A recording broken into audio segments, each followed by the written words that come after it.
داماد رسول، زوج بطول، اور مولا کائنات، ولیوں کے سردار، حیدر کرار، شیر خدا، اسد اللہ الغالب، سیدنا علی بن ابی طالب کرم اللہ وجہہ الکریم کے متعلق عزیزان گرامی ان کے فضائل و مناقب بے شمار ہیں۔ صحابہ اکرام رضوان اللہ تعالی علیہم اجمعین میں بہت سے صحابہ ایسے ہیں جنہوں نے ان کی فضیلتیں بیان کی، حتیٰ کہ ابن عساکر کی روایت ہے، میں نے رسول پاک ابن عساکر کی روایت یہ ہے کہ رسول کریم صلی اللہ تعالی علیہ وسلم سے صحابہ کی فضیلت میں جو حدیثیں وارد ہوئی ہیں ان میں سب سے زیادہ حضرت علی کرم اللہ وجہہ الکریم کے متعلق نظر آتی ہیں۔ حضرت علی بن ابی طالب یہ اول اسلام، سب سے پہلے اسلام میں آنے والے ہیں، سابقین اولین میں سے۔ جب حضور اکرم صلی اللہ تعالی علیہ وسلم لوگوں کو دعوت و تبلیغ پیش فرما رہے تھے مکہ مکرمہ کی وادی میں، اس وقت حضرت علی کرم اللہ وجہہ الکریم مشرف اسلام ہو چکے تھے، جبکہ آپ کی عمر صرف 9 سال کی تھی۔ آپ بچپن سے ہی حضور اکرم صلی اللہ تعالی علیہ وسلم کی تربیت میں رہے۔ معاملہ یہ ہے کہ حضور کے سگے چچا جناب ابو طالب، ان سے حضور اکرم صلی اللہ علیہ وسلم کا بڑا لگاؤ تھا، قریبی تعلقات۔ اس کی وجہ ایک یہ بھی تھی کہ جناب ابو طالب حضور صلی اللہ تعالی علیہ وسلم کی ہمیشہ حمایت میں لگے رہتے، مکہ کے کفار و مشرکین کے خلاف کھڑے رہتے، اور ان کی مالی حالت تھوڑی کمزور تھی۔ کس کی؟ جناب ابو طالب کی، چچا کی، اور اولاد زیادہ تھیں۔ تو نبی پاک صلی اللہ تعالی علیہ وسلم نے ابو طالب کے یہ کئی بیٹے تھے جناب ابو طالب کے، ان میں سے حضرت علی بن ابی طالب کو حضور نے اپنی گود میں لے لیا کہ ان کی پرورش کی ذمہ داری، ان کی کفالت کا خرچہ ہم اٹھائیں گے۔ اس اعتبار سے بچپن سے ہی حضرت علی کرم اللہ وجہہ الکریم حضور صلی اللہ تعالی علیہ وسلم کی آغوش تربیت میں بڑھے۔ حضور نے پرورش فرمائی۔ پیدائش کے واقعات بھی بڑے اہم ہیں۔ آپ کی والدہ ماجدہ فاطمہ بنت اسد ہیں، یہ اسلام میں پہلی خاتون ہیں جو اللہ رب العزت کی طرف ہجرت کرنے والی۔ حضرت فاطمہ بنت اسد جو رسول کریم صلی اللہ تعالی علیہ وسلم کی چچی تھیں اور مولا کائنات علی مرتضیٰ رضی اللہ تعالیٰ عنہ کی والدہ تھیں۔ روایات یہ ملتی ہیں کہ حضرت علی رضی اللہ تعالیٰ عنہ جب پیدا ہوئے تھے تو آپ آنکھیں نہیں کھول رہے تھے، تو لوگوں کو ایک غم بھی تھا کہ بچہ آنکھیں ہی نہیں کھولتا۔ حضور صلی اللہ تعالیٰ علیہ وسلم کو ایک خبر دی گئی، حضور تشریف لائے اور بچے کو گود میں لیا۔ حضرت علی بن ابی طالب کرم اللہ وجہہ الکریم حضور صلی اللہ تعالیٰ علیہ وسلم سے تقریباً 31 سال بعد، یعنی حضور کی ولادت کے 31 سال بعد آپ پیدا ہوئے ہیں، تو گود میں لیا حضرت علی کو، اور اس کے بعد اپنے منہ سے لعاب پاک نکال کر حضرت علی کے منہ میں انگلی رکھا، اور جیسے ہی حضرت علی کے منہ میں رکھا، وہ اب تک دودھ نہیں پیے تھے اپنی ماں کا، تو حضور صلی اللہ تعالیٰ علیہ وسلم کی انگشت مبارک آتے ہی اس کو چوسنا شروع کیا، اور آنکھیں کھولی تو سب سے پہلے دنیا میں چہرے رسول کو دیکھا۔ سب سے پہلی غذا آپ کے پیٹ میں جو گئی ہے وہ حضور کا لعاب پاک ہے، اور دنیا میں سب سے پہلی نظر اٹھی ہے تو چہرے رسول۔ یہ سب سے بڑی فضیلت ہے۔ اور پھر اس کے بعد حضور صلی اللہ تعالیٰ علیہ وسلم حضرت خدیجہ کے گھر ہی رہتے تھے، اور جب حضور صلی اللہ تعالیٰ علیہ وسلم غار حرا سے گھر تشریف لائے تھے پہلی وحی لے کر، اور پھر گھر میں نمازیں ادا کی جاتی تھی، تو حضرت علی، حضرت خدیجۃ الکبریٰ اور حضور صلی اللہ علیہ وسلم کے پیچھے یہ خود بھی کھڑے ہو کر نمازیں پڑھتے تھے۔ اور اس کے بعد جب حضور صلی اللہ تعالیٰ علیہ وسلم نے اعلان نبوت فرمایا اور دعوت اسلام لوگوں کو دینا شروع فرمائی، تو سب سے پہلے حضرت علی کرم اللہ وجہہ الکریم بچوں میں ایمان لانے والے ہیں۔ وہ واقعہ آپ خود بیان کرتے ہیں کہ حضور مکہ کے سارے لوگوں کو ایک جگہ پر کوہ صفا کے قریب جمع فرمائے تھے، صفا پہاڑی کے پیچھے، اور خاندان کے سارے لوگ موجود تھے، حضور کی پھوپھیاں، حضور کے چچا، جتنے لوگ تھے قریش سب تھے۔ ان کے درمیان جب نبی پاک صلی اللہ تعالیٰ علیہ وسلم نے اپنی نبوت کا اعلان فرمایا اور خدائے واحد کی طرف بلایا، اور پھر اخیر میں یہ ارشاد فرمایا، کون ہے جو تم میں سے میری دعوت کو قبول کرے؟ تو جب حضور یہ فرماتے تو حضرت علی کھڑے ہوتے، یہ کہتے میں کمزور ہوں، پتلی ٹانگوں والا ہوں، آنکھوں میں آشوب چشم ہے، لیکن میں آپ کی دعوت پر لبیک کہتا ہوں۔ حضور صلی اللہ تعالیٰ علیہ وسلم دوبارہ فرماتے کون ہے جو میری دعوت پر لبیک کہے، دین اسلام کی حمایت کے لیے کھڑا ہو۔ دوسری مرتبہ پورا مجمع سناٹے میں تھا، پھر حضرت علی کھڑے ہوتے ہیں، عرض کرتے ہیں میں چھوٹا ہوں عمر میں اور کمزور ہوں، لیکن میں آپ کے دین اسلام کی حمایت کے لیے کھڑا ہوں۔ تیسری مرتبہ حضور نے فرمایا پورے مجمع میں کوئی ہے، تب بھی مولا کائنات علی مرتضیٰ رضی اللہ تعالیٰ عنہ ہی کھڑے ہوئے۔ حضور صلی اللہ تعالیٰ علیہ وسلم نے ان کو گلے لگایا اور دعا کی مولا اس کی ٹانگوں میں اور اس کی بازوؤں میں قوت عطا فرما۔ نبی پاک صلی اللہ تعالیٰ علیہ وسلم کی دعائے پاک کا اثر تھا کہ پھر دنیا نے انہیں پہچانا ہے، اور اس کے بعد پھر صحابہ خود کہتے ہیں حضرت علی کی طاقت کے مثل ہم میں سے کسی کی طاقت نہیں تھی، وہ حیدر کرار شیر خدا بن کر پوری دنیا میں چمکے ہیں۔ یہ رسول اللہ کی دعا تھی۔ پھر جب نبی پاک صلی اللہ تعالیٰ علیہ وسلم ہجرت فرمانے کے لیے ارادہ فرمایا تو اپنے بستر پر کسی کو نہیں، حضرت علی کو سلایا تھا۔ یہ سخت رات تھی، اور انجانے میں اور غلطی میں کفار و مشرکین جو حضور کے قتل کا منصوبہ بنائے ہوئے تھے، گھر میں داخل ہو کر جو سویا ہوتا بستر پر اس کو قتل کر دیتے۔ حضرت علی کرم اللہ وجہہ الکریم کو حضور صلی اللہ علیہ وسلم نے اپنے بستر پر سلایا تھا اور کہا تھا میں جا رہا ہوں مدینے، اور صبح ہونے کے بعد میرے پاس جو کفار و مشرکین کی امانتیں ہیں وہ دے کر تم بھی مدینے آ جانا۔ حضرت علی چادر، یمنی چادر تھی ہرے رنگ کی، فرماتے میں چادر تان کر سو رہا تھا اور پتا تھا کفار و مشرکین حضور کے پورے گھر کا محاصرہ کیے ہوئے، رات کے وقت اندر آ کر کوئی بھی قتل کر سکتا ہے۔ نبی پاک صلی اللہ تعالیٰ علیہ وسلم تو گھر سے نکل کر چلے گئے، حضرت علی آرام سے سوتے رہے۔ فرماتے ہیں ان سے پوچھا تھا کسی نے ہجرت کی رات آپ کس خوف سے سو رہے تھے بستر پر؟ وہ قتل کا بستر تھا۔ حضرت علی کہتے ہیں پوری زندگی میں اس سے بہتر نیند مجھے کبھی آئی نہیں، اس سے بہترین نیند کبھی آئی نہیں۔ پوچھا کہ آپ اس قدر آرام سے کیوں سو رہے تھے؟ کہا اس لیے کہ رسول اللہ نے فرمایا تھا رات کے وقت علی صبح ہو جائے تو یہ امانتیں لوگوں کو دے کر تم بھی مدینے آنا، تو میرا یقین تھا کہ صبح ہوگی بھی، امانتیں دوں گا بھی اور مدینے جاؤں گا بھی، کیونکہ رسول اللہ صلی اللہ علیہ وسلم کا فرمان علی شان ہے۔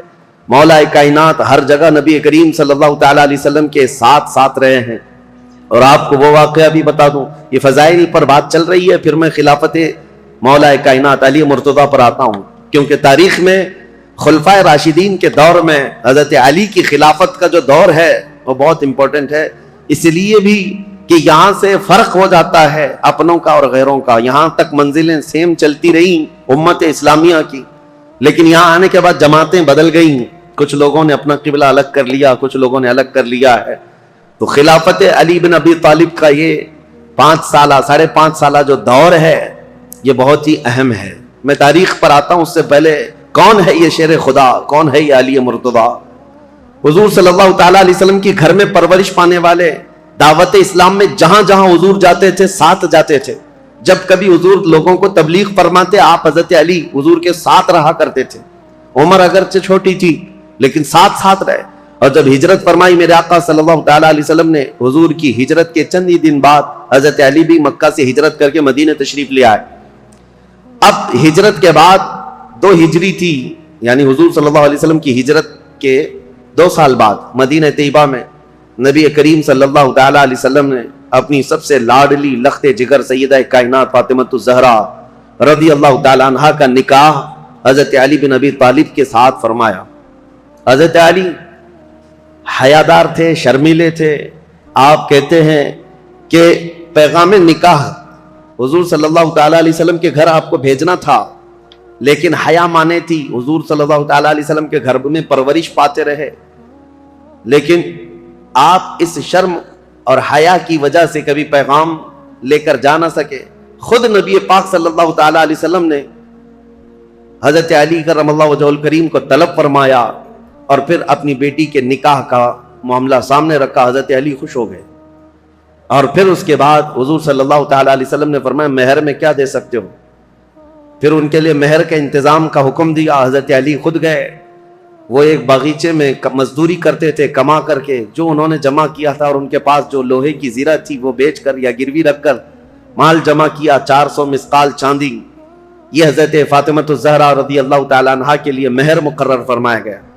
اور جو جہیز کے متعلق بہت سارے لوگ یہ کہتے ہیں حضرت فاطمہ کے جہیز میں حضور صلی اللہ تعالیٰ علیہ وسلم نے مٹی کے برتن دیے تھے، مشکیزہ دیا تھا، چارپائی اور ایک گدا، ایک تکیہ اور کچھ چیزیں استعمال کی دی تھیں۔ اس کو لے کر کے جو جہیز کا معاملہ چلایا جاتا ہے، حضرت فاطمہ کا جہیز یہ تھا۔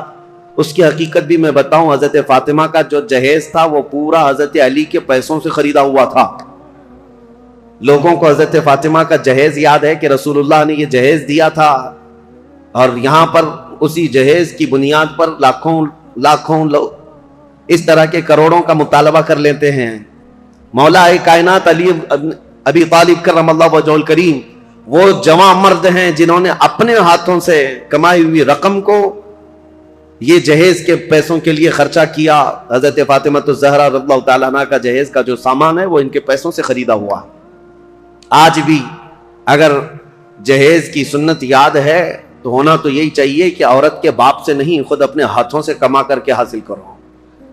بہت سارے آج کے دور میں بھی بھکاری پیدا ہوئے ہیں۔ میں تو ان سے ہمیشہ ہی کہتا ہوں کہ جن کی طلب ہی یہ ہے کہ شادی اسی لیے کرنا چاہتے ہیں، ابھی بھی میرے پاس کنٹینیو بنگال سے، بہار سے کچھ لوگ مطالبہ اس بات کا کر رہے ہیں کہ ہمارے گھر میں شادیاں ہیں اور جہیز بہت سامنے والے مانگ رہے ہیں، بائک دینا ہے، کسی کو فلاں دینا ہے، کیا تعاون ہو سکتا ہے؟ ہم نے کہا یہ بائک خرید کر دینے کے لیے علامان فاؤنڈیشن تیار کیا گیا ہے، جہیز کے لیے۔ ہم نے ان کو یہ کہا پہلی بات تو یہ ہے بائک دینا نہیں دینا یہ بعد میں، بیٹی ہی مت دو پہلے ایسے بھکاری کو جو تمہارے گھر سے کھانا چاہتا ہو، تمہاری بیٹی کو کیا کھلائے گا؟ مجھ سے اگر مشورہ لینا چاہتے ہو تو میں اس داماد کو یہی کہوں گا ایک کھٹوری لے لو، کسی مسجد کے باہر بیٹھ جاؤ، روزانہ ایک ایک سکہ گرتا رہے گا اور جہیز سے زیادہ مال اس میں جمع ہو جائے گا۔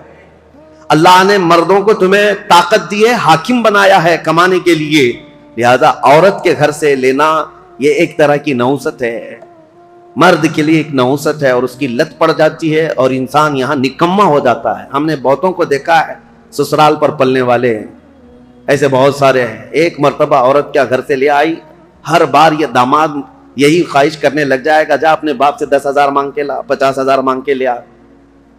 ان لوگوں کو اس طرح کا نکما پن آتا ہی ہے۔ میرے عزیزو، اس معاملے کو اور بلکہ اس برے رسم کو بدلنے کی ضرورت ہے۔ کہاں رسول پاک صلی اللہ تعالیٰ علیہ وسلم کی شریعت طیبہ طاہرہ۔ بیچ میں بات آئی ہے تو مختصراً عرض کروں، ایک صحابی آئے تھے، غریب تھے، انہوں نے کہا شادی کرنا ہے، کہا کچھ دینا ہوگا تمہیں، میں انصار کی کسی بیٹی سے تمہارا نکاح کر دوں گا، تم مہر میں کیا دو گے؟ جہیز میں نہیں۔ حضور صلی اللہ تعالیٰ علیہ وسلم نے مہر کے لیے پوچھا، مہر تو واجب ہے۔ اس صحابی نے کہا کہ میرے پاس کچھ نہیں۔ حضور نے فرمایا کیا ایک چاندی کی انگوٹھی دے سکتے ہو مہر؟ کہا یا رسول اللہ میں تو اتنا غریب ہوں، لوہے کی انگوٹھی بھی نہیں دے سکتا۔ 2 دن کے بعد حضور نے انہیں طلب فرمایا، کہا کہ کچھ ہے تمہارے پاس؟ پھر مدینے کے انصار صحابہ میں سے ایک کی بیٹی کو طلب کیا، کہا اس کا نکاح فلاں جوان سے کر دو۔ انہوں نے کہا حضور آپ کا حکم جو ہوگا۔ تو اب اس غریب صحابی کا جو مہر ٹھہرا تھا کیا ہے؟ حضور نے فرمایا قرآن کی کوئی سورہ تمہیں یاد ہے؟ اس صحابی نے کہا ہاں مجھے فلاں فلاں سورہ یاد ہے۔ حضور نے فرمایا جا تو اپنی دلہن کو یہ سورتیں یاد کرا، یہی تیرا مہر ہے۔ نکاح کو آسان کرو، زنا کو مشکل بنا دو، یہ ہماری شریعت ہے۔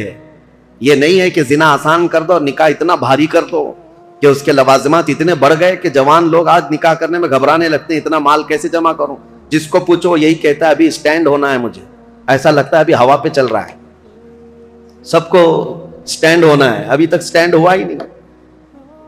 چھوڑو ان برے رسم و رواج کو، اصل بات یہ ہے کہ ہم جس ملک میں رہتے ہیں ہندوانہ رسم و رواج ہمارے درمیان آ گئی ہیں، ورنہ عرب میں آپ ہوتے تو پتہ چلتا کہ لڑکیاں مہر کتنا مانگتی ہیں۔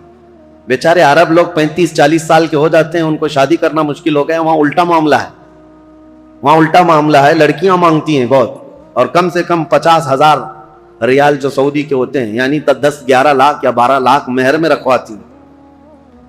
یہ وہاں کا مزاج ہے۔ اور جب ان سے کہا جائے نہیں ہم کو پیسے نہیں دینا پڑتا ہے، لڑکی پیسے دیتی ہے، تو عرب والے کہتے ہیں ہم تو ایسی 4 کرنے کو تیار ہیں فری میں۔ جاؤ کسی بھی ہندوستانی لڑکی کے باپ سے کہو کہ کچھ بھی جہیز مت دینا، کوئی چیز مت دینا، یوں ہی دے دینا، لڑکی ہم بیاہ کر کے لے آئیں گے۔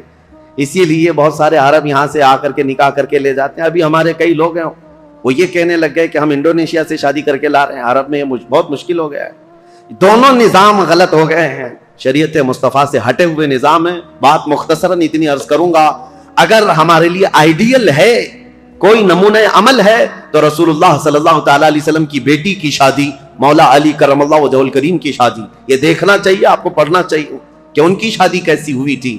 کوئی نوجوان پوچھنے کو تیار نہیں ان کی شادی کیسی ہوئی تھی, کوئی یہ نہیں پوچھتا کہ ان کی شادی کیسی ہوئی, وہ اپنے اعتبار سے شادیاں رچاتا ہے. بہرحال سیدنا علی بن ابی طالب رضی اللہ تعالیٰ عنہ جب ہجرت کر کے آئے تھے, تو ایک معاملہ اور بھی میں بتا دوں, آپ کی قرابت رسول اللہ کے ساتھ, حضور صلی اللہ تعالیٰ علیہ وسلم ان سے کتنی محبت کرتے.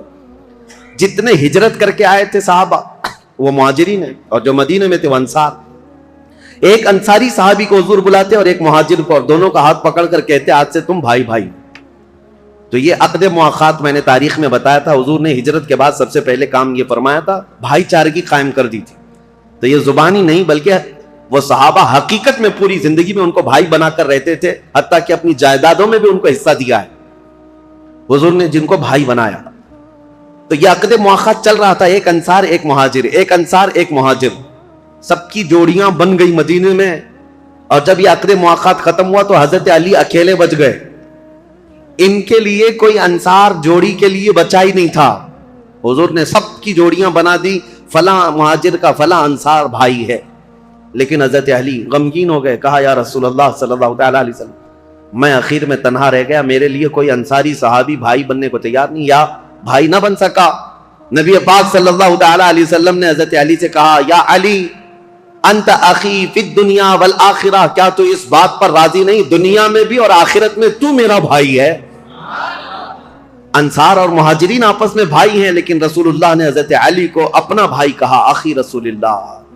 وہ حضور صلی اللہ تعالیٰ علیہ وسلم کے رشتے میں بھی بھائی تھے, اور یہ عقد مؤاخات جو مدینے میں ہوئی اس میں بھی حضور کے بھائی بنے.